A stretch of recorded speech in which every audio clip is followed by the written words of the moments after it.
Yes, good morning to all of you. भाई जितने भी विद्यार्थी एक बार मुझे रिप्लाई कर देंगे कि आवाज़ जो है और ऑडियो वीडियो मतलब कि दोनों ही आपको बहुत अच्छे से क्लियर आ रहा है।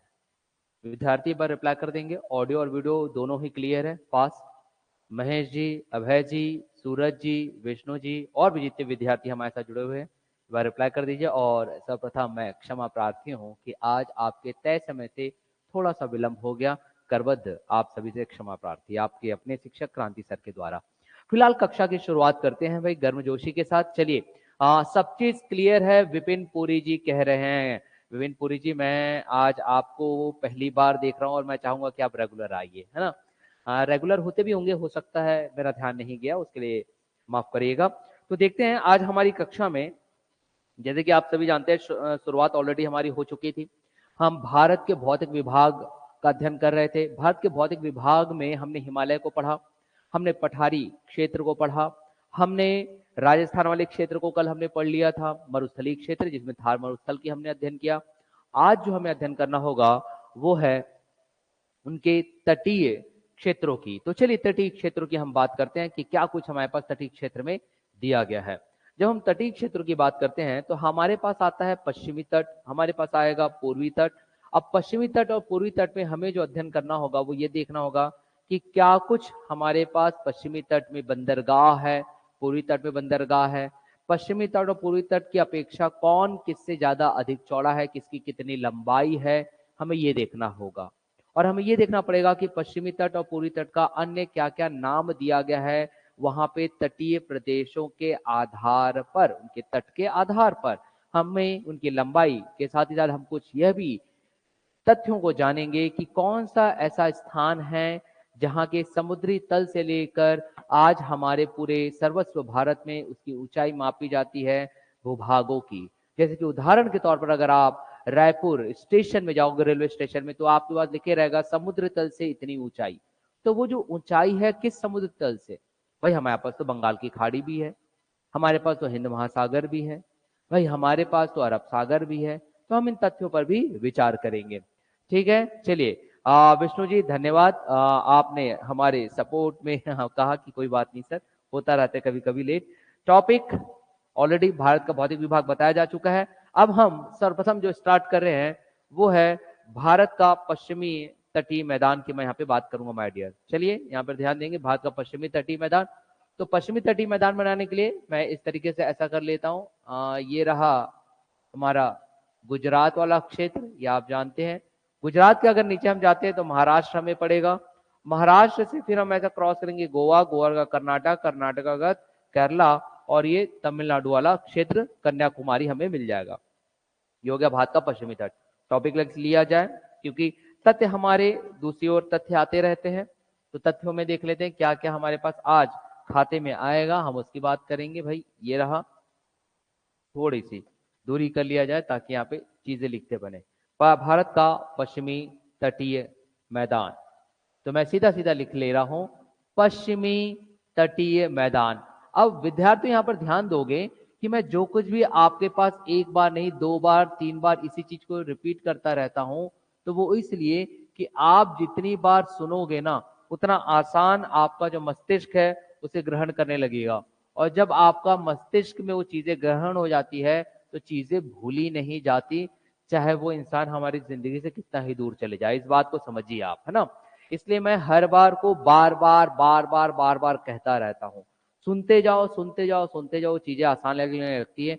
ठीक वैसे ही जब कोई नया गाना लॉन्च होता है किसी फिल्म का, तो हम उसे सुन सुन करके इतने आदी हो जाते हैं कि अब हम वीडियो नहीं देख रहे हैं, हम सिर्फ गाने सुन रहे हैं, हमारे सामने वो आइटम डांस दिखता हुआ, डांस करता हुआ दिखाई देने लगता है। याद करिए, ठीक वैसा ही मैं चाहता हूं कि मैं यहाँ पर इतनी बार बोलूं, इतनी बार बोलूं कि जब आप तथ्यों को अध्ययन करें खुद से पुस्तक में, तो आपको ये बोर्ड, आपको ये क्रांति सर, आपको क्रांति सर के पढ़ाने का तरीका नजर आने लगे तो आप कभी कुछ चीज नहीं भूलोगे। ठीक, चलिए।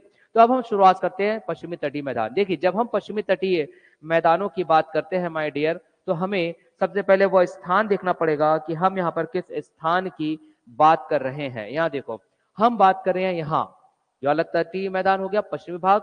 तो पश्चिमी भाग भारत का पश्चिमी भाग, तो भारत का पश्चिमी भाग किस किस स्थान से कहां तक आप इसे लोगे। विस्तार की अगर मैं बात करूं तो विस्तार से पूर्व हम देखेंगे इसके निर्माण को। देखिए पहला बिंदु मैं बता रहा हूं निर्माण, फिर तो विस्तार बता ही दूंगा आपको। तो निर्माण की अगर बात किया जाए कि इसका निर्माण कैसे हुआ, ये बना कैसा, भाई बना कैसे, निर्माण की अगर मैं बात करूं तो यहां देखिए आपको इस पश्चिमी भारत के पश्चिमी भाग में मिलेगा आपको यहां पर अरब सागर। थोड़ा सा दूरी में लिखा जाएगा क्योंकि अन्य भी तथ्य यहां पर आने वाले हैं। यह है आपके पास अरब सागर। अब अरब सागर आ गया, समुद्र की लहरें यहां पर आती जाएगी। तो समुद्रों की अगर लहरें इस तरीके से आ रही है माय डियर, देखिए हम बना लेते हैं, चलिए ये रहा समुद्र की लहरें इस तरीके से आते रहेगी, है ना। आज दिल है पानी पानी पानी, यो हनी सिंह लाइक दिस। तो समुद्र की लहरें जब लगातार इस तट पे पड़ेगी, थोड़ा सा सामान्य सी बात मैं आपसे पूछ रहा हूं, तो आप जरा खुद बताइए, समुद्र की लहरें जब इस तटीय भाग पर लगातार पड़ेगी तो उसका अपना एक प्रभाव आपके पास दिखाई देगा। तो वो क्या प्रभाव दिखाई देगा भाई, वो ये प्रभाव देगा कि समुद्र की जो लहरें हैं इस भूभाग का अपर्दन करना शुरू करेगी। क्या करना शुरू करेगी, अपर्दन। अपर्दन मतलब उसको काटते जाना। और तो और समुद्र की लहरें जो अपने साथ ला रही है, ठीक ऐसे जैसे यो हनी सिंह गाना गाया था, आज दिल है पानी पानी पानी पानी, ठीक वैसे ये जब पानी आ रहा है तो ये यहाँ पे इसका अपर्दन करना शुरू करेगा, मतलब कटाक्ष करेगा, काटता रहेगा, और साथ ही साथ अपने साथ जो लाएगा उसे डिपॉजिट या निक्षेपण भी करता जाएगा। तो दो बिंदु यहाँ पे मिला कि समुद्र की लहरों के द्वारा अपर्दन होते जाना। दूसरा बिंदु मिलता है हमारे इस पश्चिमी तटीय मैदान का कि वहां पर निक्षेपण भी होगा। भाई अगर मैदान बनाना है तो मैदान कब बनेगा, जब वहां पर आप कुछ डिपॉजिट करते जाओगे। भाई आप मैदान बनाते हो, खेल का मैदान बचपना याद करिए, तो कहीं उबड़ खाबड़ रहता था, क्रिकेट का मैदान बनाना है, फुटबॉल का मैदान बनाना है, तो हम सब टीम वर्क करते थे, मिट्टी लाके भरते थे ताकि वो प्लेन हो जाए, ताकि हम लोग खेल सके। ठीक वैसा ही माय डियर समुद्र की लहरें इसको काट भी रही है और यहाँ पे निक्षेपण भी कर रही है। निक्षेपण करना मतलब कि डिपॉजिट करना। और डिपॉजिट क्या करेगा, समुद्र के द्वारा, समुद्र की लहरों के द्वारा लाए गए वो वहां पे रेत। तो इस तरीके से यहाँ पे तटीय मैदान बनता चला आ रहा है। तो ये तो हुआ एक कारण जो समुद्रों के द्वारा है। दूसरा माय डियर अगर हम यहाँ पर देखते हैं तो यहाँ पर कुछ नदियां जो है पठार की तरफ से निकलने वाली नदियां, कौन से पठार, अब यहाँ देखिए पूरे तथ्यों को मैं यहाँ पे फिर एक साथ लिख दूंगा। यहाँ पर जब आप जाते हो तो ये मिलता है आपके पास पठार, कौन सा, प्रायद्वीपीय पठार। प्रायद्वीपीय इसे देखेंगे माय डियर तो आपके पास आएगा प्रायद्वीपीय पठार। अब यहां समझिए, इस प्रायद्वीपीय पठार से निकलने वाली नदियां, अब प्रायद्वीपीय पठार से निकलने वाली नदियां जो रहेगी अत्यंत ही तीव्रगामी रहेगी। क्यों, क्योंकि यहीं से आपके पास अगर मैं देखूंगा माय डियर, जैसे उदाहरण के तौर पर अगर देखा जाए तो यहां पर आपके पास क्या मिलता है, आप ही मुझे बताइए।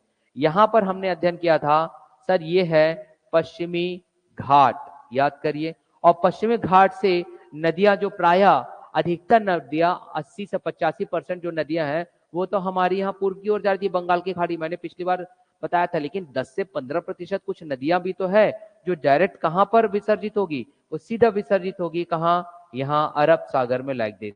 अब कौन सी नदियां अरब सागर में आ रही है वो हम बाद में चर्चा करेंगे, अभी उस पर ना जाइए। बस इतना देखिए कि कुछ ऐसी भी नदियां हैं जो पठारी क्षेत्र से आ रही है, तो आप उसे बोल सकते हो पठारी नदियां, कह सकते हैं। तो ये जो पठारी जो नदियां हैं यहाँ पर, ये जो पठार तरफ से आ रही है, वो क्या करेगी, पठारी नदियों के बहाव की वजह से, क्योंकि वो अत्यंत तीव्रगामी है। तीव्रगामी क्यों है, क्योंकि ये जो पश्चिमी घाट है वो खड़ा ढाल है, खड़ा ढाल, और खड़ा ढाल है। और आप जानते हो ये वाला जो भाग था, देखिए मैं एक आपको बता रहा हूं, कई करोड़ों वर्ष पूर्व जब ये भारत हमारा गोंडवाना लैंड का हिस्सा हुआ करता था, याद करिए मैंने बताया था, दो भागों में टूट गया था, एक अंगारा लैंड और दूसरा गोंडवाना लैंड। तो गोंडवाना लैंड का हिस्सा था हमारा भारत, और भारत विषुवत रेखा के उस समय नीचे था। और जब भारत विषुवत रेखा को पार करते हुए इस तरीके से आया, ऐसा ऊपर आया, तो मैंने बताया ये जाकर के सीधा यूरेशियन प्लेट से टकराया, ऐसा जाकर के यूरेशियन प्लेट से टकराया। टकराने के बाद इसका जो पश्चिमी हिस्सा है, मतलब अभी जो हम अध्ययन कर रहे, वो ऐसा हो गया अंदर की ओर, मतलब ये ऐसा आया, टकराया, और टकराने के बाद ये पश्चिमी हिस्सा टूट करके ऐसा अंदर घुस गया। और हमारा बाकी जो बचा हुआ पूर्व जो भाग था वो ऐसा ढलान पे आ गया। इस वजह से अब आप अगर इसे देखोगे तो आपको ये ऐसा दिखाई देगा, ये देखिए ये खड़ा ढाल है। तो ये वाला जो पश्चिमी भाग है हमारा वो इस तरीके से खड़ा ढाल है माय डियर। और पूर्वी भाग देखोगे तो देखो ऐसा समतल मैदान होता हुआ हमें दिखाई दे रहा है, समतल मैदान होता हुआ दिखाई दे रहा है, समतल मैदान होता दिखाई दे रहा है। यही कारण है कि जो पश्चिमी क्षेत्र का जो पश्चिमी घाट है ये अत्यंत ही खड़ा ढाल है तुलनात्मक तौर पे पूर्वी घाट के। प्रथम चीज। द्वितीय चीज, ये एकदम से अंदर धंस चुका है, जबकि ऐसा ढलान बनते हुए गया है तो यहाँ पे इसकी चौड़ाई जो रहेगी वो कम रहेगी तुलनात्मक तौर पर पूर्वी। ये भी आप याद रखोगे, ठीक है। अब क्योंकि ये खड़ा ढाल है तो यहाँ की जो नदियां हैं जो डायरेक्ट अरब सागर में गिर रही है, बंगाल की खाड़ी तरफ जाने की बात नहीं करूं मैं, अरब सागर में गिर रही है, अरब सागर में गिर रही है, तो यहाँ पे डिस्टेंस उनको कम मिला, डिस्टेंस कम मिला, दूरी कम मिली, तो इसकी स्पीड क्या रहेगी, बहुत ही अधिक रहेगी माय डियर। की स्पीड कैसे रहेगी, बहुत ज्यादा अधिक रहेगी। किसके तुलनात्मक, उन नदियों के, जैसे कि उदाहरण के तौर पे मैं गोदावरी नदी ले लेता हूं, और आप जानते हो जो गोदावरी नदी महाराष्ट्र वाले क्षेत्र से निकल करके त्र्यंबकेश्वर, नासिक जिला, आपको बताएंगे सर, तो नासिक जिला वाले क्षेत्र से अगर मान लीजिए मैं ऐसा अगर गोदावरी नदी निकाल लूं तो आपने देखा होगा छत्तीसगढ़ को क्रॉस, छत्तीसगढ़ के दक्षिण से, छत्तीसगढ़ को क्रॉस, छत्तीसगढ़ की सीमा को टच नहीं करेगा, छत्तीसगढ़ के दक्षिण से मतलब कि तेलंगाना आंध्र प्रदेश वाले क्षेत्र से होते हुए गोदावरी नदी जो है वो बंगाल की खाड़ी में जाकर के मिलती है। ये भी आपको सर ने बताए होंगे, ठीक। तो ये है गोदावरी नदी। अब गोदावरी नदी की अगर मैं बात करूंगा तो कहां जा रही है, बंगाल की खाड़ी में। इधर का ढाल कैसा है, ढलान वाला क्षेत्र, खड़ा ढाल नहीं है, ढलान वाला एरिया है, थोड़ा समतल एरिया मिल जा रहा है, पठारी क्षेत्र में रहा है, तो इसकी स्पीड कैसे हो जाती है, कम हो जाती है। किसकी तुलनात्मक, इधर जो नदियां गिर रही है, ठीक है। जैसे उदाहरण के तौर पर मैं बात करूं तो नर्मदा नदी जो है नर्मदा कुंड से आएगी, और ये नर्मदा नदी आपको यहां गिरती हुई दिखाई देगी, यहां देखिए नर्मदा नदी आपको गुजरात की बाउंड्री को टच करते हुए नीचे गिरती हुई दिखाई देगी, तापी नदी नीचे गिरती हुई दिखाई देगी। ये कुछ नदियां हैं। तो ये जो नदियां अत्यंत तीव्रगामी हमें यहाँ पर दिखाई देगी तुलनात्मक तौर पे वो नदियों के जो बंगाल की खाड़ी में है। तो बंगाल की खाड़ी में जो नदियां गिरी उसकी स्पीड कम है, इसलिए ये यहाँ पे निक्षेपण करती जाएगी। तो यहाँ पर जो चीज मिलेगा उसको डेल्टा कहेंगे। खैर मैं उस पर बात पे जाऊंगा, लेकिन फिलहाल जब हम यहाँ पे पश्चिमी घाट की बात करते हैं, क्योंकि नदियां कैसी अत्यंत ही तीव्रगामी है, तीव्रगामी है, तो ये यहाँ पे अपने द्वारा लाए गए जलोढ़ मृदा को बहुत कम ही निक्षेपण कर पाती है, बहुत ही कम निक्षेपण कर पाती, क्योंकि स्पीड ज्यादा है, और स्पीड ज्यादा होने के बाद निक्षेपण कम कर पाती। फिर भी कुछ मात्रा में तो अवसाद लाएगी ना, अवसाद तो लाएगी। अवसाद कुछ नहीं, सेडिमेंट से बचे कुचे जो अवशेष होते हैं, जो मिट्टियां, पत्थर, कंकड़ जो नदियां लाती हैं, हम उसकी बात कर रहे हैं माय डियर। तो ये नदियों ने लाया, तो ये अवसाद ये भी तो कुछ ना कुछ ड्रॉप करने लगा भाई, ये भी तो कुछ ना कुछ नदियां जो है ड्रॉप करने लगी। तो इस हिसाब से यहां पर आपके पास अब पश्चिमी घाट बनता हुआ दिखाई दे रहा है। चलो डियर पश्चिमी घाट बना दिया जाए, तो ये रहा आपके पास इस तरीके से पश्चिमी घाट, सॉरी पश्चिमी तटीय मैदान। तो ये पश्चिमी तटीय मैदान का निर्माण कैसे हुआ, पश्चिमी तटीय मैदान का निर्माण में हमको दो चीजें दिखाई दी। एक तो समुद्र के द्वारा पश्चिमी घाट का अपर्दन करना। अब अपर्दन करेगा तो काटेगा, छाटेगा, और काटेगा, छाटेगा या तोड़ेगा, फोड़ेगा तो कुछ चीजें यहाँ पे जमा होती जाएगी। साथ ही अरब सागर से आने वाली लहरों के द्वारा लाए हुए कुछ अवसादों का ये निक्षेपण करेगा। वैसे ही नदियों के द्वारा जो पूर्व गामी ना होकर के पश्चिम गामी है, पश्चिम की ओर जा रही है, पश्चिम की ओर जा रही है, अरब सागर में गिर रही है पठारी क्षेत्र से, वो भी अपने तौर पर कुछ ना कुछ थोड़ा बहुत अवसाद लाएगी। तो इस हिसाब से आपके पास ये पश्चिमी तटीय मैदान का हमें निर्माण होता दिखाई दे रहा है। और निर्माण होने की बात अगर मैं भूवैज्ञानिक काल की मैं बात करूं, काफी करोड़ों वर्षों की पूर्व की अगर मैं बात करूं, तो मैंने आपको बताया जब ये इंडियन प्लेट यूरेशियन प्लेट से ऐसा टकराया तो कुछ हिस्सा ऐसा टूट करके अंदर की ओर चला गया, अंदर की ओर चला गया, तो वो वाला भाग से हमारे पास निर्माण होता है पश्चिमी घाट। लेकिन मैंने बताया जब ये अंदर जाकर के ऐसा टकराया और टूटा तो ये एकदम खड़ा ढाल था, किसके तुलनात्मक, यहाँ पूर्वी घाट के। ठीक है, इतना आप याद रखोगे। तो एक बिंदु हमारे पास यहाँ समझ में आती है माय डियर, जो हमें लिखना होगा वो ये है कि निर्माण किससे, तो समुद्र द्वारा लाए गए, समुद्री लहरों के द्वारा लाए गए अवसाद और अपर्दन और निक्षेपण से। तो मैं यहाँ लिख देता हूं अपर्दन सीधा आप याद रखो, समुद्री तरंगों, समुद्री तरंगों द्वारा अपर्दन, अपर्दन, अपर्दन मतलब कि इरोजन, जिसको इंग्लिश में बोलते हैं काटना छाटना। दूसरा, अपर्दन के साथ उसने क्या किया, निक्षेपण, निक्षेपण।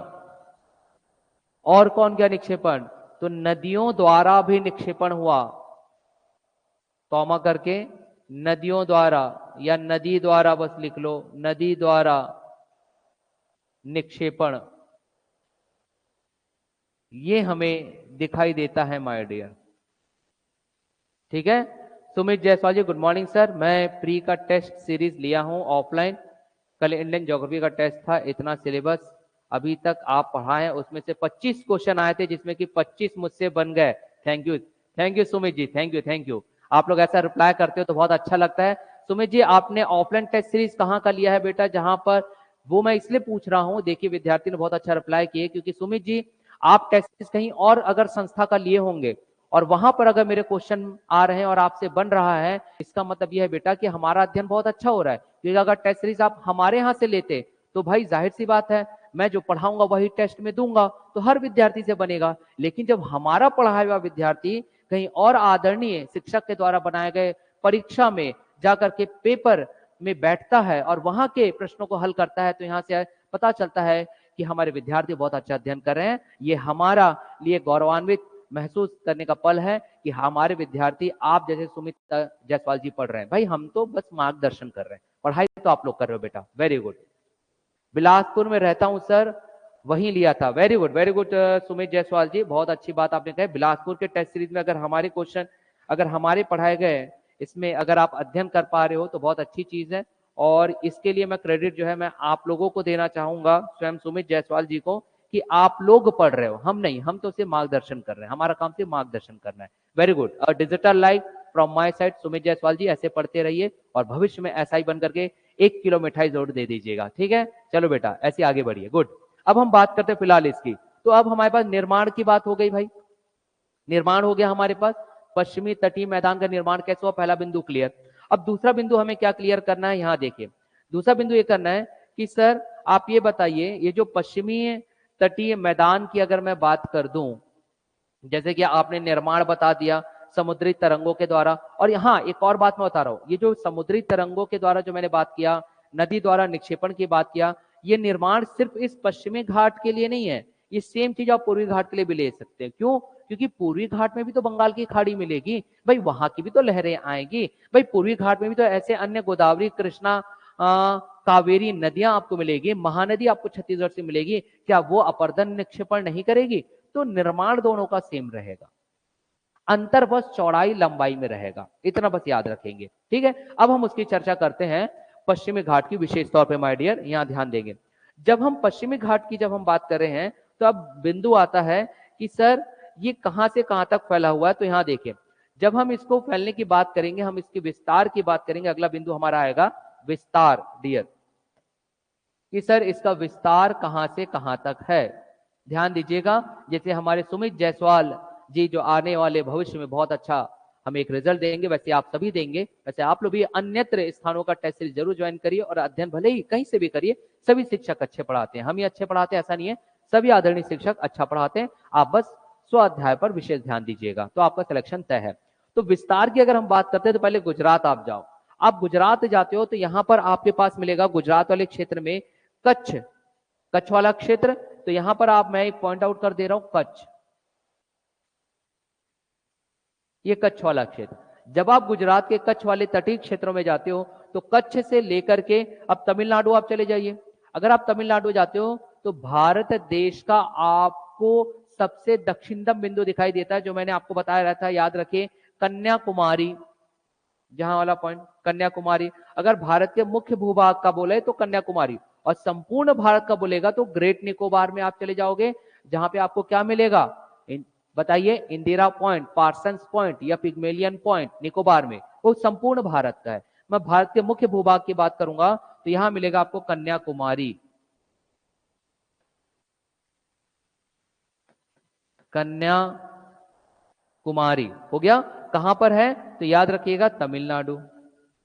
तो ये है इसका विस्तार, कहां से कहां तक, कच्छ से लेकर के तमिलनाडु माय डियर। तो अब हम इसको लिख लेते हैं कि कच्छ से लेकर के तमिलनाडु में आपके पास क्या मिल रहेगा, विस्तार मिल रहा है। अब यहां लिख लो आप विस्तार, कच्छ से लेकर के, कच्छ मतलब कि गुजरात, याद रखेंगे भाई, कच्छ गुजरात से लेकर के कन्याकुमारी तमिलनाडु, कन्याकुमारी तमिलनाडु, ये हो गया विस्तार। दो बिंदु हमारे पास आ गए। अब हमें और क्या क्या जानना है। अब हम यहाँ पे देखेंगे माय डियर कि सर आपने कच्छ से लेके कन्याकुमारी तो बता दिए, अब आप हमें ये बताइए कि इसकी औसत चौड़ाई क्या हो सकती है सर, सर इसकी लंबाई कितनी हो सकती है, ये भी आपके पास जानने को जरूरी है। देखिए जब हम इसके औसत चौड़ाई की अगर हम बात करें, इसके औसत चौड़ाई की मैं बात करूं तो ये पूर्वी, यहाँ पे पूर्वी तट है आपके पास, तो पूर्वी तट की तुलनात्मक पश्चिमी तट की चौड़ाई कम है। कारण मैंने आपको बताया, जब इंडियन प्लेट यूरेशियन प्लेट से टकराया तो सीधा ऐसा खड़े ढाल के तौर पे नीचे धंस गया, लेकिन पूर्व वाला भाग ऐसा स्लैंट होकर के, थोड़ा तिरछा होकर के गया, तो वहां पे चौड़ाई ज्यादा मिलेगी। तो सर ये चौड़ा कम है तो कितना है, तो हम इसकी औसत चौड़ाई जो लेंगे इस वाले क्षेत्र की माय डियर, वो लगभग हम लेते हैं 65 किलोमीटर, 65 किलोमीटर। ये भी तथ्य आप याद रखो, क्या बताया गया, औसत चौड़ाई, औसत चौड़ाई की अगर मैं बात करूं तो आपके पास आएगा 65 किलोमीटर, 65 किलोमीटर, ये आप याद रखो। इतना क्लियर हो गया। अब बात उठती है सर औसत चौड़ाई तो हो गया, अब बताइए सर अगर हम इसको किस ऐसे क्षेत्र है जहां पे मैक्सिमम हमें चौड़ाई मिलती है, भाई ऐसे भी पूछ सकता है कौन सा ऐसा क्षेत्र है जहां पे मैक्सिमम मिलेगी, तो जब ये गुजरात वाले क्षेत्र में जाते हैं, ध्यान दीजिएगा गुजरात मैंने यहाँ पे बना दिया, देखो नर्मदा नदी, तो नर्मदा नदी वाला जो क्षेत्र वाला जो तटीय क्षेत्र यहाँ पर मिलेगा, इसे अलग कलर से एक बार हाईलाइट कर देता हूं, यहां ध्यान दोगे, ये जो नर्मदा का मुहाना जो आपके पास यहां मिल रहा है, मुहाना मतलब कि वह क्षेत्र नदी का जहां से वो अपने मुख्य भूभाग को छोड़ करके सागर में जाकर विलीन हो जाती है, उसको मुहाना बोलते हैं। इंग्लिश में आप उसे एस्चुरी के नाम से भी जान जाते हो, ठीक है, एस्चुरी। और हिंदी माध्यम के विद्यार्थी भी जब अध्ययन करते हैं तो पुस्तकों में उनको एस्चुरी पढ़ने के लिए मिलता है। तो यहाँ पर जब हम नर्मदा नदी में हम जाते हैं, जो कि मैंने बताया था अमरकंटक, आप चले जाइए वहां पे नर्मदा कुंड, नर्मदा कुंड से मां नर्मदा निकलेगी। तो ये जो नर्मदा नदी है जब गुजरात होते हुए अरब सागर में विसर्जित होती है, तो इसके इस मुहाने में आप जाओगे, तो जब मुहाने में जाओगे तो यहाँ पर आपके पास, आप जानते हो गुजरात जो है आधा तटीय प्रदेश है और आधा आपको भूभाग वाला क्षेत्र मिलता है।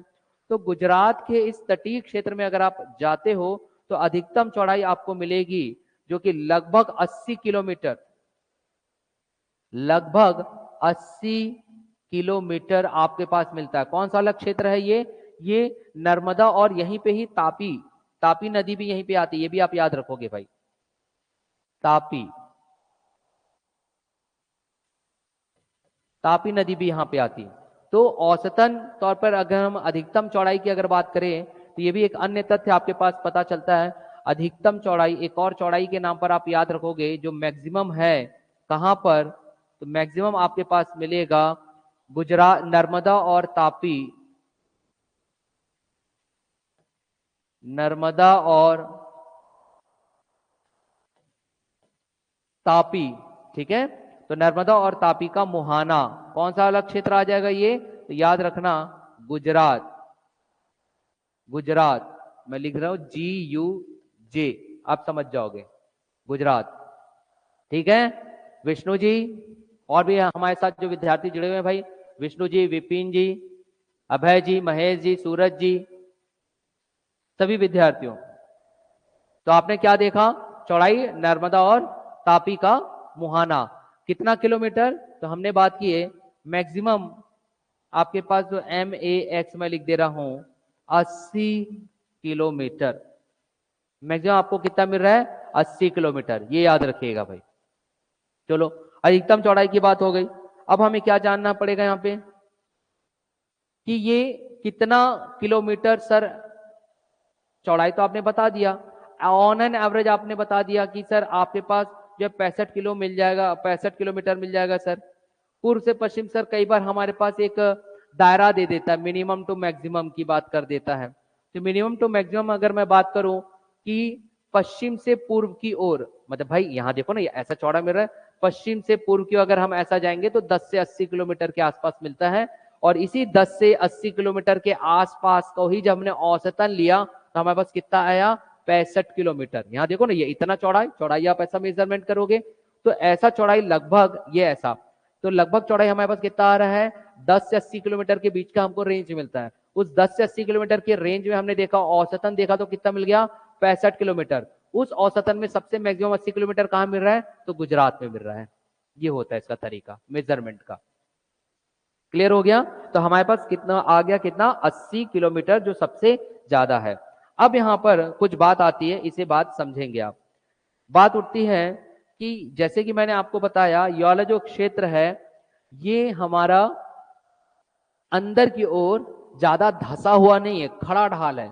तो खड़ा ढाल होने की वजह से हमें इससे क्या फायदा है, खड़ा ढाल होने की वजह से हमें यह फायदा है क्योंकि ये ऐसा आकर के नीचे धस गया तो गहराई ज्यादा है। गहराई ज्यादा होने की वजह से हमें यह फायदा होता है कि ये पत्तन बनाने के लिए या प्राकृतिक तौर पर बंदरगाह बनाने के लिए, या इंग्लिश में अगर मैं बात करूं तो पोर्ट बनाने के लिए, जहां जहाज रुक सके, वो उत्तम स्थान देता है। क्योंकि यहाँ की गहराई ज्यादा है किसके तुलनात्मक, पूर्व के। क्योंकि पूर्व तो ऐसा स्लैंट होकर के नीचे गिरा ना, ऐसा ढलान बनाते हुए नीचे गिरा है, मगर ये तो एकदम से अंदर की ओर धस गया, तो यहाँ पे गहराई ज्यादा है। ये भी आप याद रखोगे। तथ्य मैं लिख भी देता हूं कि पत्तन और बंदरगाह के लिए अनुकूल है। ये कैसा है, अनुकूल, पत्तन और बंदरगाह के लिए। बिंदु आप याद रखोगे, पत्तन और बंदरगाह, मतलब इंग्लिश में जिसे आप बोलते हो पोर्ट, माय डियर, बंदरगाह या पोर्ट,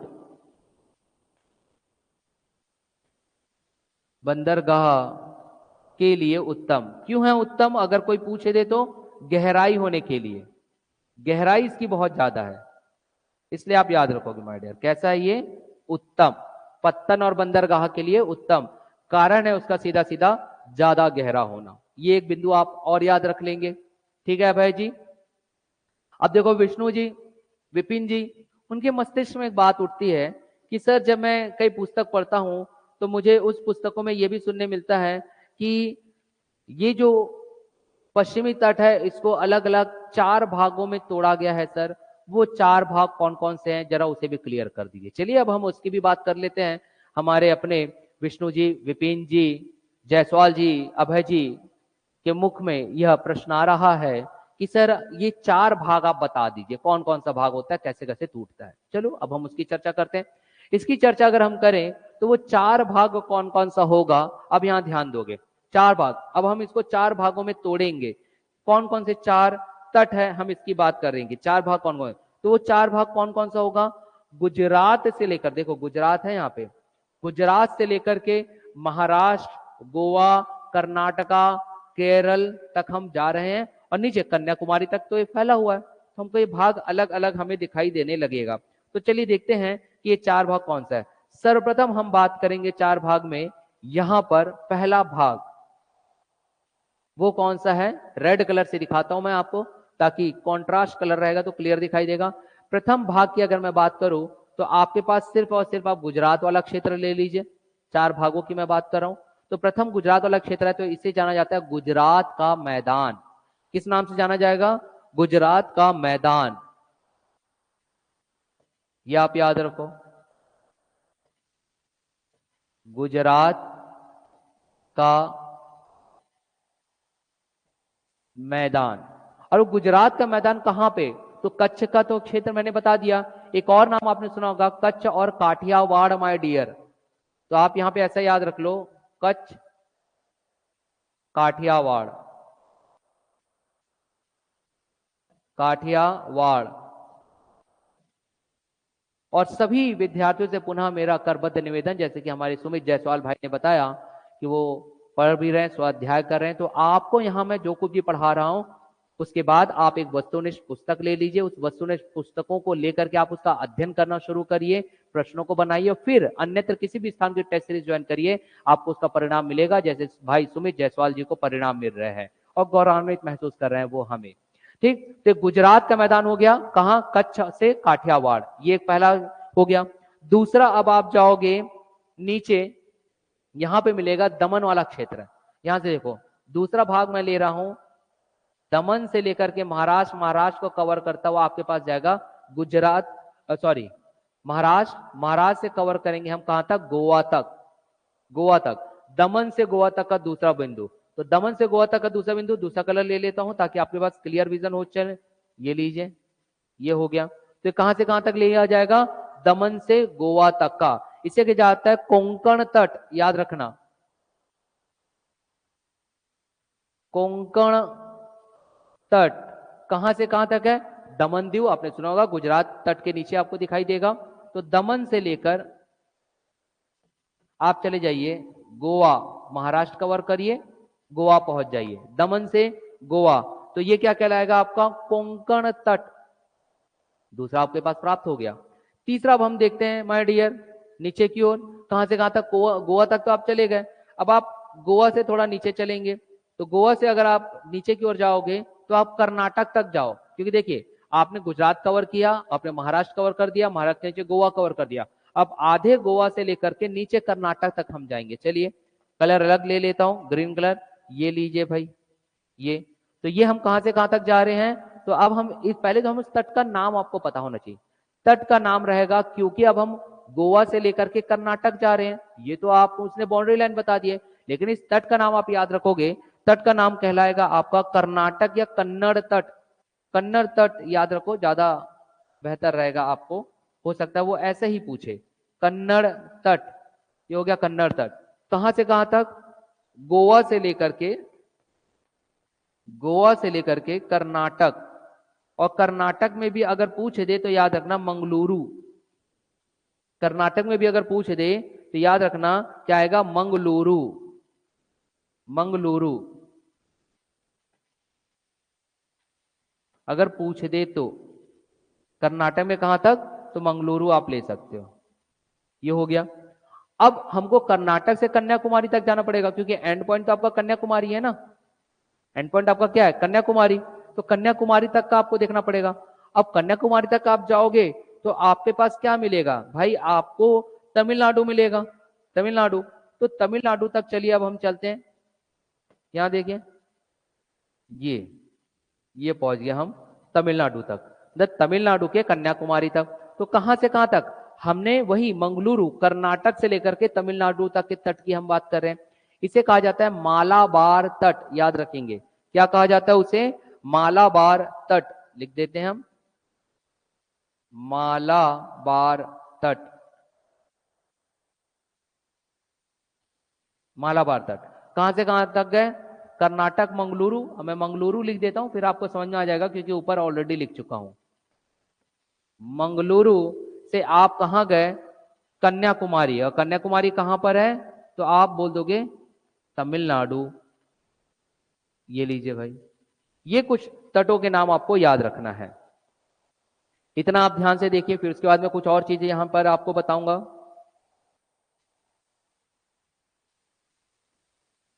हो गया, चलो अब हम देखते हैं कुछ अन्य तथ्यों की हम बात करेंगे, अन्य तथ्य। इसी चीज को अब मैं बैक साइड नहीं यही बना देता हूं, आपको सारी चीजें तथ्य क्लियर हो जाएगा।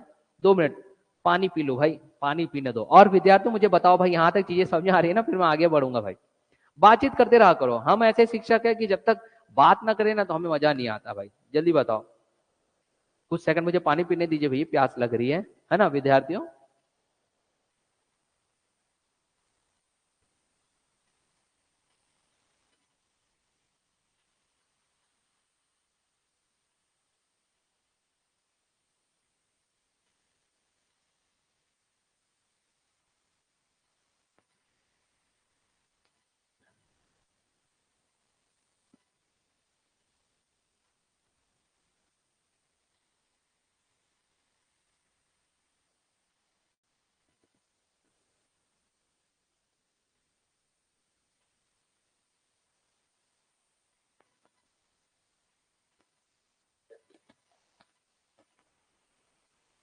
हाँ चलिए भाई, अब हम देखते हैं माय डियर कुछ अन्य तथ्यों की बात करें। अन्य तथ्यों की अगर हम बात करते हैं तो आप चलिए केरल, यहां देखिए केरल कहां पर है, मैं हाईलाइट करता हूं पहले। गुजरात, गुजरात के नीचे महाराष्ट्र, महाराष्ट्र के बाद आपको मिलेगा गोवा, गोवा के बाद मिलेगा आपको कर्नाटका, और कर्नाटक के नीचे आपको केरल। तो यहां पर आपके पास मिलेगा केरल, ये है केरल। अब केरल में क्या है, हमें कुछ ऐसा प्राकृतिक तौर पर भूभाग मिलेगा भारत के इस मुख्य भूखंड में या मुख्य प्रायद्वीपीय पठारी हिस्से में। कैसा, यहां ध्यान दीजिएगा जो मैं बनाने जा रहा हूं डियर, लाइक दिस, ऐसा हमें कुछ दिखाई दे रहा है। ऐसा एक आपको समझाने की दृष्टि से मैं बता रहा हूं, सिर्फ समझाने की दृष्टि से, कि आपको कुछ इस तरीके से दिखाई दे रहा है कुछ भूभाग। यहां समझिएगा, यहां देखिए ऐसा कुछ आपको दिखाई दे रहा है माय डियर। अब ये जो आपके पास केरल वाले क्षेत्र में अंदर धसा हुआ दिखाई दे रहा है कुछ भूभाग, तो जब ये अंदर की ओर है तो अब जाहिर सी बात है इधर तो आपके पास अरब सागर है, तो अरब सागर की पानी यहां पर क्या हो जाएगी, अंदर की ओर चली जाएगी। चलिए पानी अंदर भर देते हैं हम, ये लीजिए पानी हमने यहां पे फिल कर दिया माय डियर, ये देखिए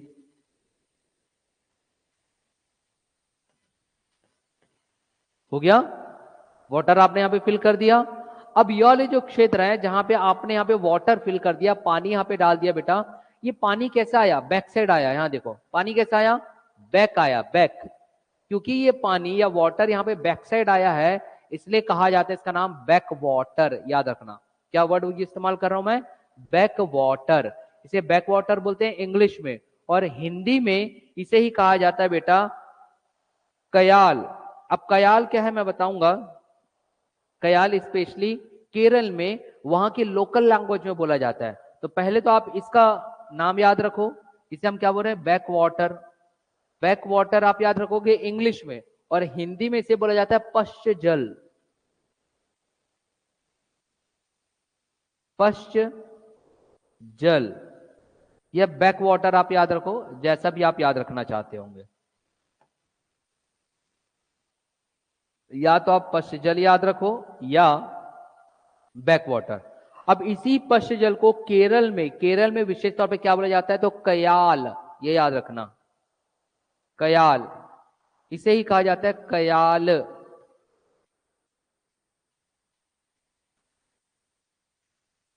कयाल किसे बोल रहा है, ये मैं यहां पर एरो बना देता हूं, ये केरल में लोकल लैंग्वेज में वहां पे बोली जा रही है, वहां की अपनी बोली में कयाल। एक्चुअली इसका नाम है बैक वाटर या पश्च जल, या कयाल आप बोल दीजिए, केरल में कयाल। अब कयाल क्या है, तो कयाल वह जल है, वह पश्च जल है, वह बैक वाटर है जो समुद्र का ही पानी अंदर की ओर कहीं आके धस चुका है या फिल कर दिया है कुछ एरिया को। तो सर इसका महत्व क्या है, क्यों हम इसको इतना पढ़ रहे हैं, हम इसको इतना इसलिए पढ़ रहे हैं, पहली बात तो पूछ देगा बैक वाटर को केरल में किस नाम से जाना जाता है, तो आप याद रखना कयाल। अब कयाल का अपना क्या महत्व है, भाई इसका अपना महत्व है ना, इसलिए तो हम इसको अध्ययन कर रहे हैं। आप देखिए पानी अंदर की ओर धस चुका है, तो कयाल का अपना महत्व है। उस कयाल के महत्व को मैं बताना चाह रहा हूं माय डियर, यहां समझेंगे। कयाल के महत्व की अगर मैं चर्चा करूं तो सर्वप्रथम आप दो बातें आप यहां याद रखोगे, दो बातें। कौन किसने दो बातें, प्रथम बात यह है कि ये अंतः स्थलीय, मतलब कि स्थल के अंदर, अंतः स्थलीय नौकायान के लिए फेमस है भाई, नौकायान। कई बार आप मूवी में देखोगे जहां पे ऐसी लंबी सी नाव रहेगी और वहां पे आपको 50 60 70 लोग बैठे मिलेंगे, और फिर वो इस तरीके से उसको खेते रहते हैं, और वहां पे नौकायान होता है, प्रतियोगिता होती है माय डियर। तो यहां पर आपको एक नौकायान, अंतः स्थलीय नौकायान दिखाई दे रहा है, आप ये याद रखोगे, अंतः स्थलीय नौकायान। ध्यान दीजिएगा माय डियर, अन्यथा आप लोगों को परेशानी होगी चीजों को समझने, क्योंकि तथ्यों की मैं भरमार लाता हूं और सभी को चित्रात्मक तौर पर बता रहा हूं माय डियर। तो क्या हो गया आपके पास, नौकायान हो गया। अंतःस्थलीय, अंतःस्थलीय इसलिए क्योंकि स्थल के अंदर की ओर है। नौकायान प्रतियोगिताएं यहाँ पर आयोजित की जाती है। दूसरा जो है आप याद रखोगे, यहाँ पर मछली उत्पादन के लिए भी काफी अच्छा स्थान होता है। ये मछली मतलब कि उनके एक तो एंटरटेनमेंट के लिए हो गया और दूसरा उनकी जीविका के लिए। मछली उत्पादन कयाल, ये आप याद रखोगे, हो गया। अब बात आती है कि सर कुछ और अन्य तथ्य, यही केरल वाले क्षेत्र में हम जाते हैं तो हाँ आपको मिलेगा। इसी केरल वाले क्षेत्र में अगर आप जाते हो तो यहां पर आपके पास क्या देखने मिलता है, इसे ध्यान से समझिएगा, वो है बंदरगाह। इसी कयाल वाले क्षेत्र की ही मैं बात कर रहा हूं माय डियर। क्या बता रहा हूं, बंदरगाह आपको मिलेगा और वो बंदरगाह नाम है कोच्चि बंदरगाह। कोच्चि, कोच्चि बंदरगाह, बंदरगाह मतलब कि पोर्ट, कोच्चि बंदरगाह। और ये कोच्चि बंदरगाह एक वैसा स्थान है जो लगभग चारों ओर से पानी से घिरा हो, और जो चारों ओर से पानी से घिरा होता है उसे लगून भी कहते हैं। ये भी ध्यान से सुनिएगा, क्या कह रहा हूं मैं, लगून। तो वैसा ही एक लगून वाला क्षेत्र हमको कोच्चि बंदरगाह में मिल रहा है। और ये जो कोच्चि बंदरगाह में हमें दिखाई दे रहा है माय डियर, वहां पर ऐसा लगून वाला क्षेत्र जो काफी फेमस है वह है वेम्बनाड झील। ये भी याद रखना, इसी कोच्चि बंदरगाह के ही पास आप याद रखोगे वेम्बनाड झील। पूछता है वेम्बनाड झील, इसे आप याद रखोगे। कैसा है ये, एक प्रकार का लगून है। कोष्टक में मैं लगून लिख देता हूं, लगून, लगून। लगून क्या है, लगून को अगर समझना है तो मैं डायग्राम के तौर पर आपको बता देता हूं। मान लीजिए यहां पे कर दे रहा हूं, जैसे कि ये ऐसा एक क्षेत्र हो गया और इस क्षेत्र के चारों ओर आपने ऐसा पानी फिल कर दिया, उसे आप लगून कह सकते हैं। ठीक है, डायग्राम में आपको दिख रहा है एक लगून। Is this clear? तो ये है भाई आपका वेम्बनाड झील। अब इसमें और भी क्या क्या बात जानना है भाई, अब आपको जो अन्य जो बातों को जानना है माय डियर वो ये है, कई बार पूछ सकता है कि कौन कौन से स्थान पे कौन कौन से बंदरगाह है, वो आपको यहाँ पे याद रखना पड़ेगा। बंदरगाह मतलब कि पोर्ट, सी पोर्ट, जहां पे जहाज रुकेंगे, है ना, हम उसकी चर्चा कर लेते हैं। तो उसकी अगर चर्चा करनी है तो हम स्टेट वाइज बात करेंगे।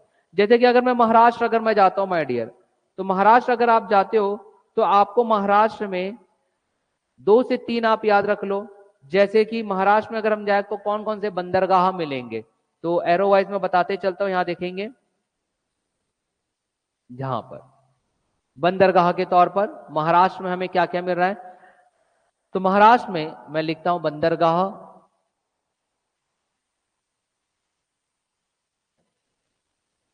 बंदरगाह। अब इस बंदरगाह में महाराष्ट्र में सबसे पहले आप ले लीजिए मुंबई, मुंबई वाला क्षेत्र, मुंबई बंदरगाह। फिर आप जाओगे तो मंझगांव,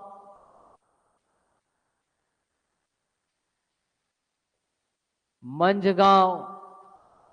और यहीं पे ही आपको मिलेगा जवाहरलाल नेहरू, ये भी आप याद रखोगे, जवाहर लाल, ये आप जानते हो जवाहरलाल जी को, हमारे चाचा जी हैं जवाहरलाल नेहरू। और इसके अन्य नाम जो है जवाहरलाल नेहरू का जो जाना जाता है वो नवा शेवा,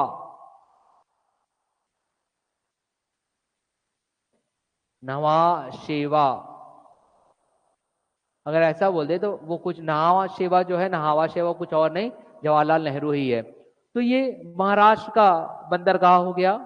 यहां मैं महाराष्ट्र लिख देता हूं और क्लियर विजन करने के लिए, महाराष्ट्र का बंदरगाह। अब आप महाराष्ट्र के नीचे चले जाओ या महाराष्ट्र के ऊपर वाले ही मैं बात कर लूं, चलो तो यहां पे आ जाएगा आपके पास गुजरात। गुजरात में आपके पास मिलेगा कांडला,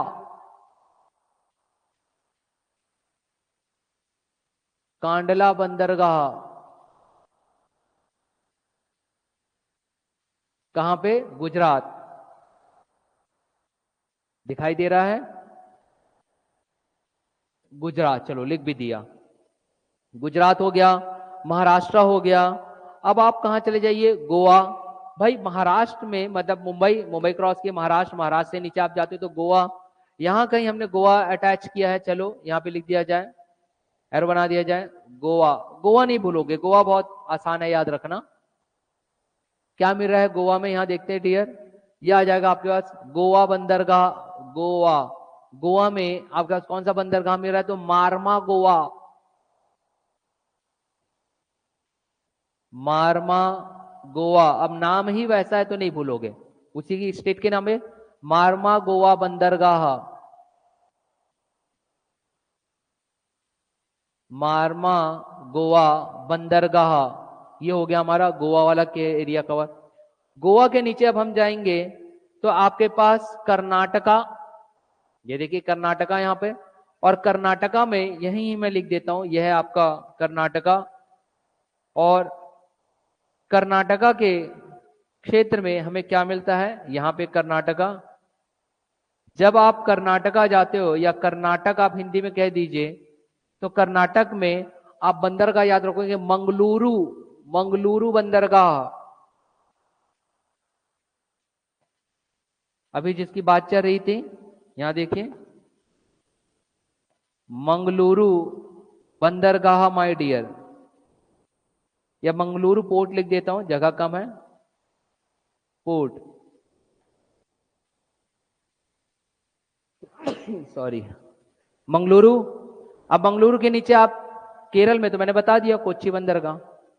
तो इतने बंदरगाह जो है आप याद रखोगे, ठीक है। तो ये होता है आपका तथ्य, किसे लेकर के? कंप्लीट तथ्य, पश्चिमी तटीय मैदान, ये टॉपिक है हमारा। अब इतना हो गया माय डियर, इसको एक बार आप लोग देख लीजिए। ये अगर आपका कंप्लीट है तो अब हम जाएंगे फिर पूर्वी तटीय मैदानों की ओर। एक बार देख लीजिए आप लोग, कोई डाउट हो तो आप मुझसे पूछ सकते हैं, और अन्यथा फिर मैं पूरी तटीय मैदान की ओर बढ़ूंगा आगे। एक बार देख लीजिए, अभय जी, सुमित जी, विष्णु जी, विपिन जी, हमारे जितने भी विद्यार्थी हमारे साथ बैठे हुए, एक बार देख लीजिए इसे फास्ट।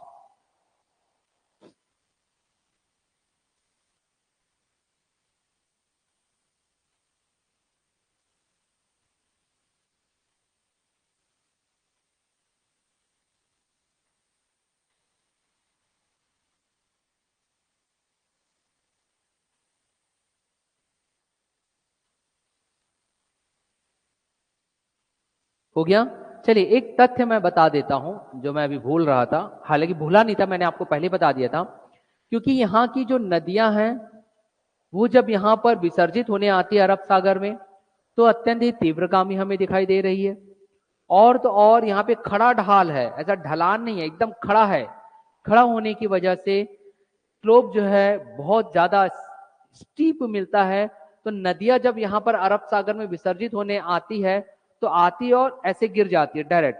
गिरने की वजह से इन्हें इतना समय नहीं मिल पाता कि अपने द्वारा लाए गए मिट्टियों का ये इतना निक्षेपण कर सके, इतना डिपोजिशन कर सके कि वहां पर हमें कोई एक मुख्य भूभाग बनता दिखाई दे। जैसे कि हमें पूर्वी घाट में दिखाई देगा, जिसका हम नाम देते हैं डेल्टा। हमें यहाँ डेल्टा बनता नहीं दिखाई देता, तो यहाँ पर हमें क्या दिखाई देगा याद रखना, जिसे हम बोलते हैं एश्चुरी, ये वर्ड मैंने बोला था। तो पश्चिमी घाट में हमें क्या बनता हुआ दिखाई देगा, मैं यहाँ पे लिख देता हूं, पश्चिमी घाट में हमें बनता दिखाई देता है एश्चुरी।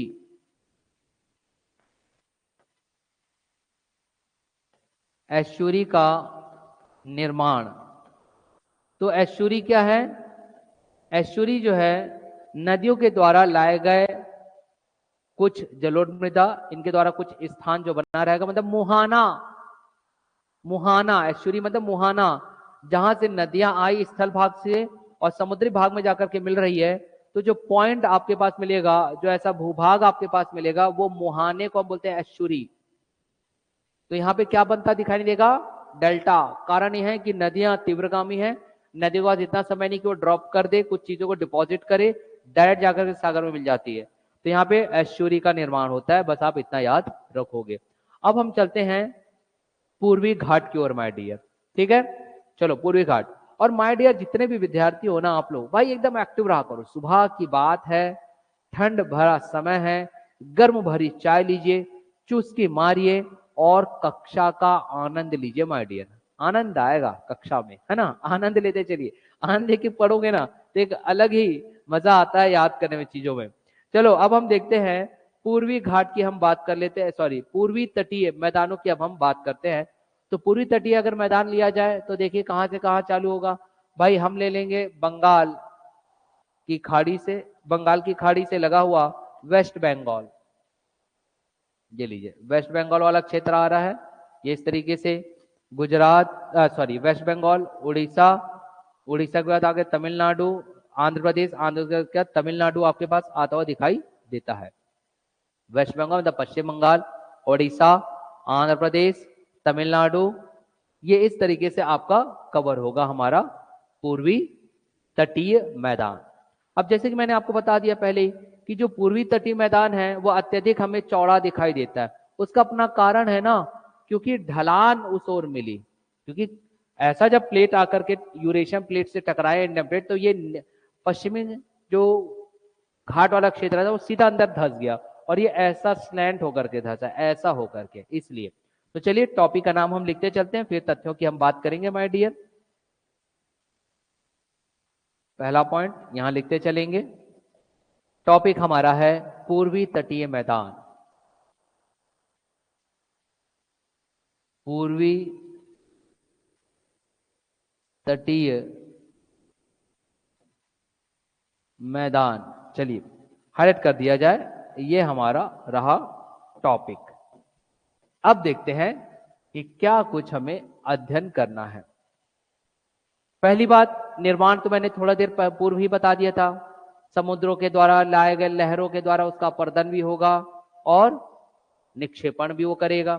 नदियों के द्वारा भी निक्षेपण होगा। हाँ, नदियों के द्वारा अत्यंत निक्षेपण होता है भाई यहाँ पे, क्योंकि 80 से 90% जो नदियां है या 85% नदियां जो है वो यहाँ बंगाल की खाड़ी में, ये इधर पूरा का पूरा क्या है, बंगाल की खाड़ी, ये है आपके पास बंगाल की खाड़ी।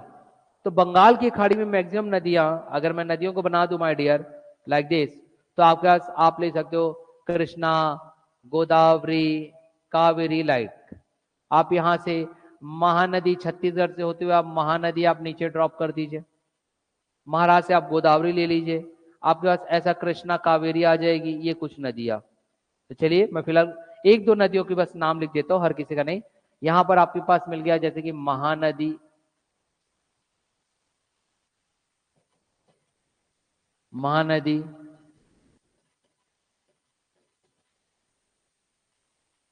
यह आ गया महानदी। महानदी के बाद आप, क्योंकि महानदी तो हमारे छत्तीसगढ़ से ही आ रही है, दूसरा आप याद रख लीजिए गोदावरी, गोदावरी जो महाराष्ट्र के नासिक जिले से आपको दिखाई दे रही है। फिर कृष्णा, कावेरी, अन्य नदियों के आप नाम लिख सकते हो। अभी फिलहाल हमको नदियों में फोकस नहीं करना है, हमको बस ये देखना है कि जो मैक्सिमम जो नदियां हैं वो बंगाल की खाड़ी में आकर के विसर्जित होती है। और क्योंकि बंगाल की खाड़ी में आकर के विसर्जित होती है, इसलिए तटीय मैदानों में निक्षेपण बहुत होता है। और क्योंकि निक्षेपण बहुत ज्यादा होता है, तो ये तटीय मैदान अत्यधिक चौड़ा हमें दिखाई देता है, ज्यादा अवसाद भरा हुआ हमें दिखाई देता है। तो कितना अवसाद और कहां से कहां तक है ये हमको पहले जानना पड़ेगा। तो पहले हम जाते हैं, जैसे कि मैंने आपको बताया माय डियर, यहां आपके पास चलेगा उड़ीसा, उड़ीसा, और ऊपर आपके पास मेरा वेस्ट बंगाल या पश्चिम बंगाल। और ओडिशा और पश्चिम बंगाल के बॉर्डर के ऊपर अगर हम जाते हैं माय डियर, तो हमें एक नदी मिलेगी बॉर्डर के तौर पर, उसे याद रखोगे लाइक दिस। और इस नदी का नाम है सुवर्ण रेखा नदी या स्वर्ण रेखा। सुवर्ण रेखा या स्वर्ण रेखा नदी, नाम लिख दिया जाए। ये लीजिए, हो गया, सुवर्ण रेखा या स्वर्ण रेखा नदी। तो ये जो सुवर्ण रेखा या स्वर्ण रेखा नदी जो है माय डियर, वहां से शुरुआत होकर के आपके अंतिम आप जाओगे कन्याकुमारी, तमिलनाडु। अभी मैंने चर्चा किया था कन्याकुमारी,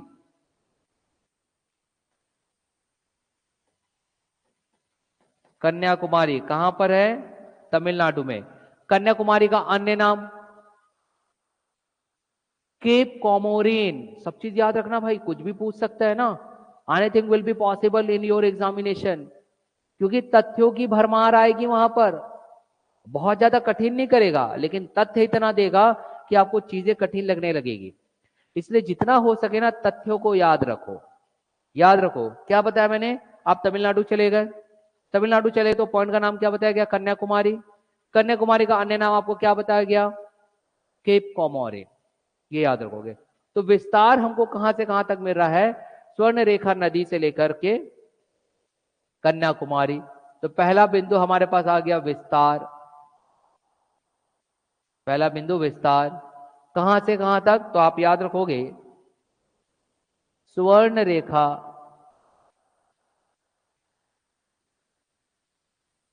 जो कि पश्चिम बंगाल और उड़ीसा के बॉर्डर तक हमें दिखाई दे रही है, स्वर्ण रेखा से लेकर कन्याकुमारी, तमिलनाडु, कन्याकुमारी। अब देखिए हमारे बाकी विद्यार्थियों के मन में उठता हुआ प्रश्न, प्रश्न ये उठ रहा है कि ठीक है सर आपने ये बता दिया, तो सर क्या हमको इसकी एक चौड़ाई भी याद रखनी पड़ेगी? क्योंकि अभी तो आपने बताया कि इसकी चौड़ाई बहुत ज्यादा है। तो चलो पहले तो भाई वो क्षेत्र बना दे। ये देखिए, ये है पूर्वी तटीय मैदान। अभी ज्यादा चौड़ा, इसलिए ज्यादा चौड़ा वाला क्षेत्र में बना रहा हूं ताकि आपको आसानी से चीजें दिखाई दे और समझ भी आए। ये लीजिए भैया, ये हो गया। यहां देखिए कितना चौड़ा है, अधिक चौड़ा हुआ पश्चिमी तट की तुलनात्मक। तो बात उठता है, विपिन जी का प्रश्न है कि सर चौड़ा तो आपने बोल दिया, अधिकतम चौड़ाई हम कितनी ले सकते हैं? अधिकतम चौड़ाई, तो जब हम अधिकतम चौड़ाई की बात करते हैं माय डियर, तो आप याद रखना लगभग 120 किलोमीटर के आसपास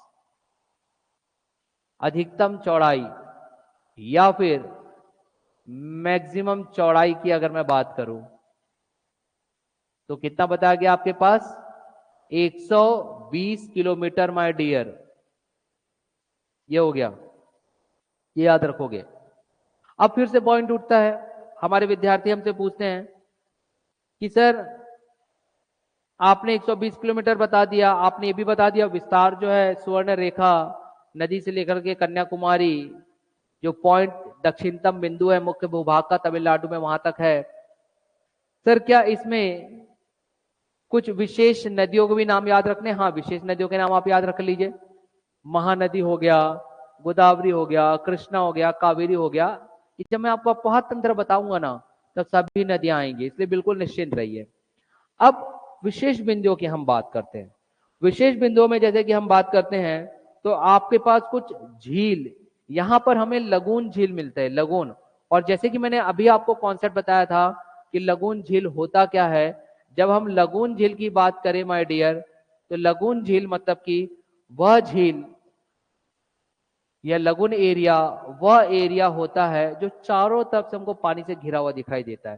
तो यहाँ पे हमें कुछ लगून देखने को मिलते हैं, वो महत्वपूर्ण है आपके लिए। लगून की अगर मैं चर्चा करूं तो लगून कौन कौन सा हो सकता है? तो सबसे फेमस लगून के लिए आप सर्वप्रथम ओडिशा चले जाओ। और जब आप ओडिशा जाते हो माय डियर, तो आपको वहां पर दिखाई देगा चिल्का। ये आप जानते हो, जब आप ओडिशा जाओगे तो आपके पास यहां पर दिखाई देगा चिल्का। ये आप याद रखो।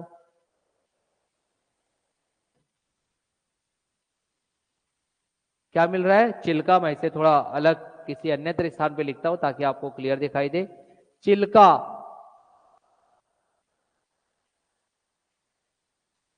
झील। तो चिल्का झील कहां पर?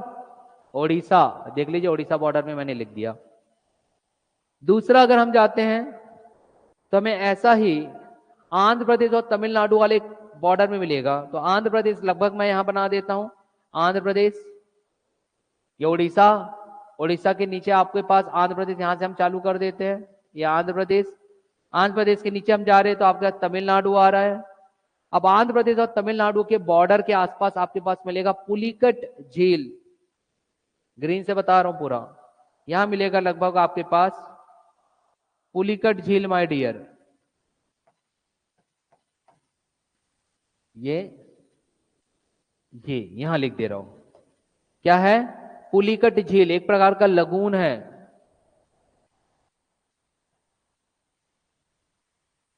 पुलिकट झील, चलो ये इंपॉर्टेंट चीज हो गई, पुलिकट झील हमारा कवर हो गया। लगुन और पुलिकट झील अगर पूछ दे आपके पास पुलिकट झील या चिल्का झील कहां पर है, तो आपको ये जानकारी होनी चाहिए। और चिल्का देखो कहां पे, महानदी के दक्षिणी घाट तरफ दिखाई दे रहा है, महानदी जो आ रही है ना, आप जानते हो धमतरी नगरी सिहावा वाला आपको पढ़ाएंगे सर महानदी, और वहां से महानदी निकल के छत्तीसगढ़ से उड़ीसा, उड़ीसा से तो जब नीचे गिर रही है बंगाल की खाड़ी में विसर्जित हो रही है, तो महानदी के दक्षिण वाले क्षेत्र में आपको चिल्का झील दिखाई दे रहा है। ये तो क्लियर हो गया। दूसरा हमने बताया पुलिकट झील, आंध्र प्रदेश और तमिलनाडु के बॉर्डर में आपके पास पुलिकट झील दिखाई दे रहा है, क्लियर हो गया। अब हम जाते हैं ऐसा ही एक और झील जो कि तमिलनाडु में सॉरी आंध्र प्रदेश में विशेष तौर पर आपको दिखाई देगा, वो भी हम उसकी बात कर लेते हैं। यह आंध्र प्रदेश वाला क्षेत्र, यहां मैंने एक झील बना दिया। चलिए इस झील की अगर मैं बात करूं तो आप याद रखोगे इसका नाम कोलेरू झील, कोलेरू,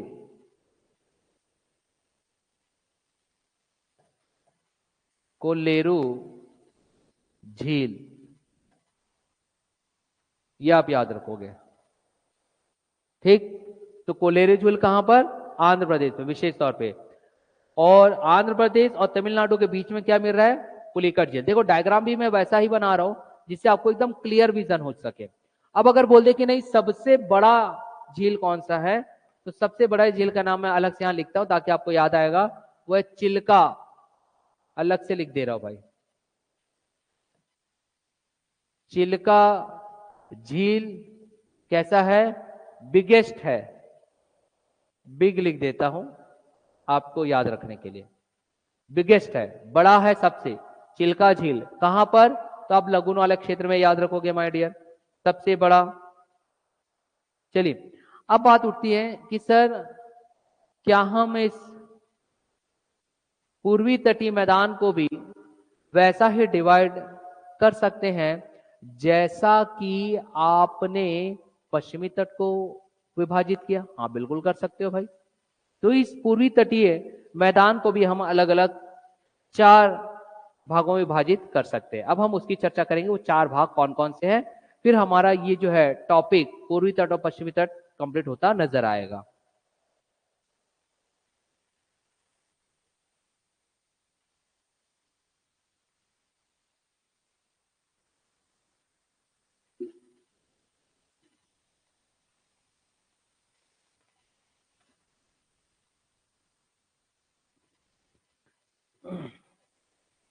चलिए अब हम इसको विभागों में तोड़ते हैं। तो सबसे पहले हम जाएंगे ओडिशा तरफ माय डियर, यहां ध्यान दीजिएगा। सर्वप्रथम मैं ले रहा हूं ओडिशा वाला क्षेत्र, यह है ओडिशा। अब ओडिशा में अगर हम ये वाला भाग लेते हैं, ओडिशा में वाले क्षेत्र की अगर मैं बात कर दूं, ये ऐसा दिखाता हूं तो आपको ज्यादा क्लियर विजन होगा डियर। यहां देखो ये वाला ऐसा कर दिया जाए, ये चलिए पूरा यहाँ पे क्लियर दिख रहा है डायग्राम आप लोगों को, ठीक। तो ये जो ओडिशा वाला जो क्षेत्र है डियर, इस ओडिशा की अगर मैं बात करूं तो इसे आप बोलोगे उत्कल तट या उत्कल का मैदान, क्या कहोगे आप, उत्कल तट या उत्कल का मैदान, उत्कल मैदान, ये याद रखोगे कहां पर है, विशेष तौर पे ब्रैकेट में मैं लिख भी देता हूं ओडिशा, या उड़ीसा, महानदी वाला एरिया की मैं बात करूं। इसलिए देखो वहीं पे बनाया जहां महानदी, दक्षिण वाले क्षेत्र में आपने पहले चिल्का झील बता दिया और वहीं पे आपने उत्कल मैदान बना दिया। ये तो क्या उत्कल मैदान। अब हम उत्कल मैदान के अगर हम नीचे की ओर जाते हैं तो हमको मिलेगा महानदी, मतलब कि ओडिशा से लेकर के आंध्र प्रदेश वाले क्षेत्र को अब हम कवर करेंगे। चलिए डिस्टिंक्ट कलर ले लिया जाए रेड कलर में, चलो चीजें समझ में आए ताकि। तो यहां से लेकर के या आंध्र प्रदेश तक का कुछ क्षेत्र हमने ले लिया। तो ये जो क्षेत्र हम चर्चा कर रहे हैं डियर, ये पूर्वी तट का कौन सा मैदान कहलाता है? तो आप इसे बोलोगे उत्तरी सरकार। कौन सा एरिया है ये? उत्तरी सरकार। ये आप याद रखो। कहां से कहां तक? तो ओडिशा से आंध्र प्रदेश, ओडिशा से आंध्र प्रदेश वाला क्षेत्र। बात करें महानदी, मतलब नदियों को लेकर के, तो नदियों लेकर के अगर हम बात करेंगे तो यहां पर यह आएगा महानदी से कृष्णा नदी के बीच का, महानदी से कृष्णा नदी के बीच वाला क्षेत्र जहां पे वो निक्षेपण करना चालू कर चुकी थी। तो आगे आपके पास उत्तरी सरकार मैदान। अब हम आंध्र प्रदेश से लेकर के तमिलनाडु तक की बात करेंगे।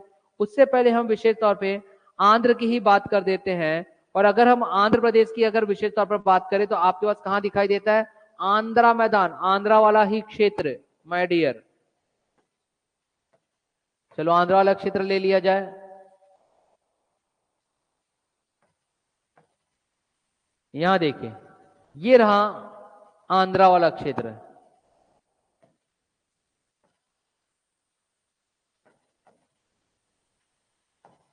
कलर डिफरेंस लिया जाए ताकि आपको विजन क्लियर हो डियर, और कोई नहीं।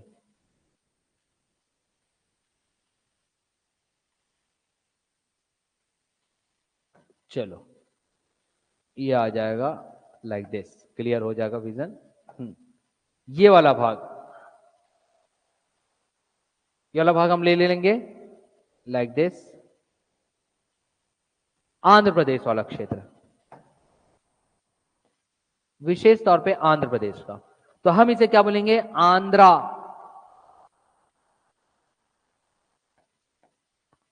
आंध्रा का मैदान।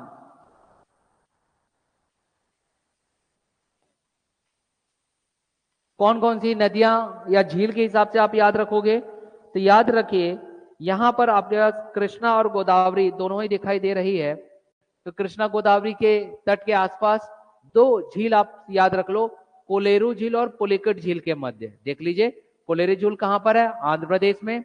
और पुलिकट झील कहां है? आंध्र प्रदेश और तमिलनाडु के बीच वाले क्षेत्र में। तो इनके बीच वाला जो मिलेगा आपके पास, वो क्या मिलेगा? आंध्रा का मैदान। इसलिए मैंने यहां से लेकर के यहां तक का कर दिया, आपको याद रहे। इसलिए आपको यहां पर मैं ब्रैकेट में लिख भी देता हूं कि जब आप इसे याद रखोगे तो कोलेरू और पुलिकेट झील के मध्य आप याद रख लीजिएगा कोलेरू। वैसे कभी नहीं पूछेगा कि कौन कौन से झील के मध्य, ऐसा कभी नहीं पूछेगा। वो पूछेंगे कि मैदान, आंध्रा मैदान कहां है, तो आपको पता होना चाहिए कोलेरू झील। कवर हो गया। अब अंतिम हमको जाना है माय डियर, ध्यान दीजिएगा। आंध्रा हमने कवर कर दिया, अब हम जाएंगे तमिलनाडु की ओर। जब हम तमिलनाडु की ओर जाएंगे तो तमिलनाडु में आपके पास दिखाई देगा इसी पुलिकट झील से लेकर के कन्याकुमारी तक का वाला क्षेत्र है। चलो हाईलाइट किया जाए, पुलिकट से लेकर के कन्याकुमारी वाला क्षेत्र क्या दिखाई दे रहा है हमें डियर, यहां ध्यान दोगे। ये यहां से लेकर के अब हम ये वाले क्षेत्र में कन्याकुमारी तक हम चले गए, ठीक। तो इसे बोला जाता है मालाबार। इसे क्या कहा जाएगा? तो याद रखना, सॉरी मालाबार तो उधर था, कोरोमंडल। क्या बोलोगे आप इसे? याद रखोगे कोरोमंडल। कोरोमंडल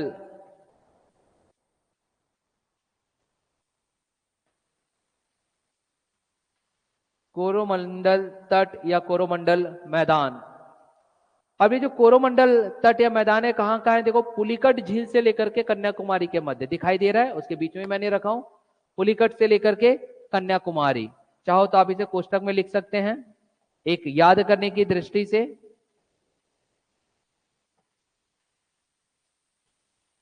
पुलिकट से लेकर कन्याकुमारी, कन्याकुमारी, ये आप याद रखोगे, पुलिकट से लेकर के कन्याकुमारी। कौन सा? कोरोमंडल तट। चलो अब भाई सभी विद्यार्थी, मेरे जितने विद्यार्थी आज हमारे साथ ऑनलाइन यहां बैठे हुए, एक प्रश्न मेरा आप सभी से, मालाबार तट कहां पर स्थित है? जल्दी से रिप्लाई करो भाई, मुझे देखना है कितने ऐसे विद्यार्थी है कि जो सिर्फ सुन नहीं रहे हैं, वो कुछ ग्रहण भी कर रहे हैं। जल्दी से मुझे रिप्लाई करिए मालाबार तट का। और मैं देखना चाहूंगा कौन से हमारे ऐसे विद्यार्थी है जो झमाझम एक्टिव है भैया हमारी कक्षा में। जल्दी से मुझे रिप्लाई करिए भाई, I am waiting for your reply कि मालाबार तट कहां पर स्थित है। This is my question. जल्दी रिप्लाई करिए, मालाबार तट की मैं चर्चा कर रहा हूं डियर, जल्दी फास्ट। मालाबार तट,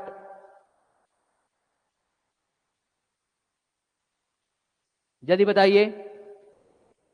केरल, वेरी गुड। अभय यादव जी, गेसो ji, very good very good. Kerala. भाई विद्यार्थियों का रिप्लाई आता है ना तो प्रसन्नता मिलती है, क्योंकि देखिए 9 बजते आ रहा है, मुझे हार्डली एक छोटी सी और बात बस बतानी है, फिर मेरा टॉपिक कंप्लीट हो जाएगा। और कोई विद्यार्थी जो इनके उत्तर के साथ पुष्टि करना चाहेगा कि मालाबार हमने तट कहाँ पढ़ा या कहाँ है मालाबार तट? तो जब मालाबार तट की बात आती है माय डियर, तो हमें कहाँ मिलेगा? आप कर्नाटक केरल तरफ आप चले जाते हो। वेरी गुड भाई, चलो very good Vishnu ji, very good भाई। A digital life from my side, ऐसे एक्टिव रहा करो।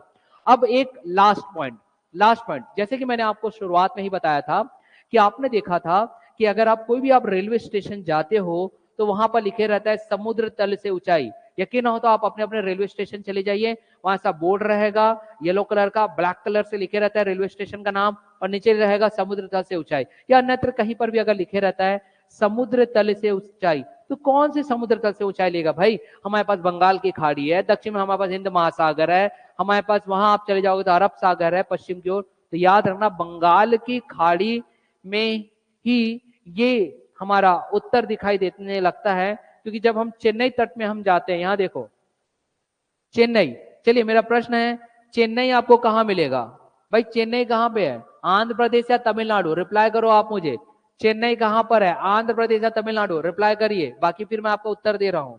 यहां देखिए, जब हम चेन्नई के तट में जाएंगे, ध्यान से सुनेगा, तो बंगाल की खाड़ी, चेन्नई तट में जब हम जाएंगे बंगाल की खाड़ी, तो वहां पर से मापा जाता है भारत का समुद्र तल। एक बिंदु मैं यहां लिख देता हूं, बाकी विद्यार्थी मुझे बताएंगे कि चेन्नई कौन से स्टेट में है, तमिलनाडु या आंध्र प्रदेश? रिप्लाई कर दो भैया इतना जल्दी फास्ट, तमिलनाडु या आंध्र प्रदेश?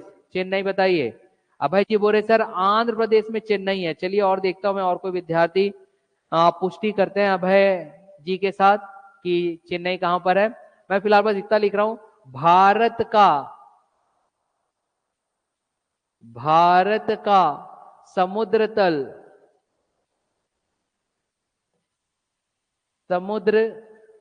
तल का जो मापन होता है, भारत का समुद्र तल चेन्नई तट से मापा जाता है।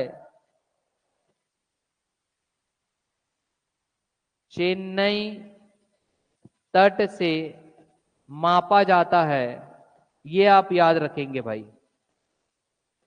क्यों ऐसा? ऐसा क्यों है? मान लीजिए अगर कोई विद्यार्थी अगर ऐसा पूछे कि ऐसा क्यों है, तो आप ये बता सकते हो समुद्र के अंदर। हाँ अभय जी बिल्कुल सही बोले, तमिलनाडु। चलिए वेरी गुड भाई, एक लाइक आपको, है ना। अब अगर मान लीजिए कोई बोल दे कि भाई यहाँ जो चेन्नई है, इस चेन्नई में, तमिलनाडु में जो चेन्नई है वहीं पर से क्यों मापा जाता है, तो कारण आप ये देख सकते हो, समुद्र के अंदर जो टेरेन होता है, टेरेन ये ज्योग्राफिकल वर्ड है टेरेन। टेरेन मतलब कि कहीं पहाड़ मिल जाना, कहीं पठार मिल जाना, कहीं समतल मैदान मिल जाना, इस प्रकार की जो ऊंचाइयों में डिफरेंसेस हमें दिखाई देते हैं, अंतर दिखाई देते हैं, वहां पे जो टेरेन है वो लगभग अन्यत्र स्थानों की जगह पर ज्यादा समतल है, और समतल वाले क्षेत्र से और गहरे वाले क्षेत्र से आप क्या माप सकते हो, एक बेहतर ऊंचाई। इसलिए जो तमिलनाडु वाला क्षेत्र, वहां पर जो चेन्नई तट मिल रहा है, उस चेन्नई तट से लगा हुआ जो आपके पास बंगाल की खाड़ी है, वहां से संपूर्ण भारत का समुद्र तल की ऊंचाई मापी जाती है। ये बात आप याद रखोगे। चलिए 9 बज चुका है मेरे साथियों, तो मैं कक्षा यहीं समाप्त करता हूं। और मेरे हमेशा जो विद्यार्थी है यहाँ पे बने हुए, और आगे जाकर के संभावित तौर पर आप एसआई के पद पर हमें दिखाई दे सकते हैं, तो आप सभी को पुनः जाते वक्त मेरी ओर से जय हिंद, thank you, will meet you again my dear, thank you, bye bye.